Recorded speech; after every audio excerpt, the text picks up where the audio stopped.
50 minut vaqt. Sizlar birinchi qoramlamaga yozib ishlab bo'lgandan so'ng test varaqamizga belgilaysizlar javoblarni.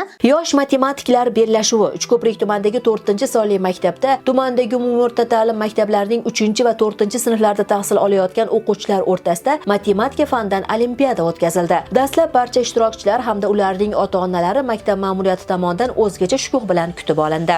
Bu olimpiadani o'tkazishdan maqsadimiz o'quvchi yoshlar o'rtasida matematika fanini yanada targ'ib qilish, bilimdon o'quvchilarni saralab olish.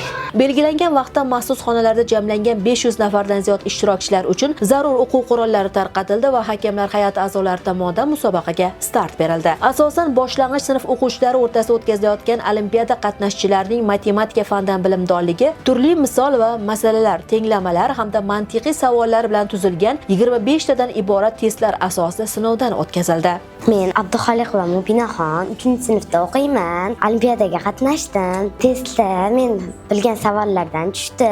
Men o'ylaymanki, birinchi o'rinni olaman. Maxsus komissiya a'zolari kuzatuv ostida davom etgan bellashuv yakuniga ko'ra o'quvchilar tomonidan belgilangan javoblar varaqasi yig'ib olindi va hakamlar hay'ati a'zolari tomonidan baholandi. Unga ko'ra 3 hamda 4-sinflar o'rtasida eng ko'p ballni qayd etgan jami 10 nafar o'quvchilarga velosiped, maishiy texnika hamda maxsus kurslarda ishtirok etish uchun 300 ming so'mgacha bo'lgan vaucherlar topshirildi. Uchko'prik tuman hokimligi maktabgacha maktab ta'limi bo'limi hamkorligida 3-4-sinflar o'rtasida matematika fanidan olimpiada o'tkazildi. Ushbu olimpiadada tumanimizda 500 nafar o'quvchilar qatnashib, bilimdon o'quvchilar munosib taqdirlandi. Ayni tadbir eng avvalo o'quvchilarni bilim olishga qiziqishlarini oshirishga xizmat qilishi muqarrar. Zero bu kichik matematiklar ertangi buyuk olimlar, muhandislar bo'lishi shubhasizdir. Eng asosiysi esa Uchko'prik tumanida ilmga e'tibor, yoshlar tarbiyasiga mas'uliyat bilan yondashilayotgani ana shunday tadbirlardan yaqqol namoyon.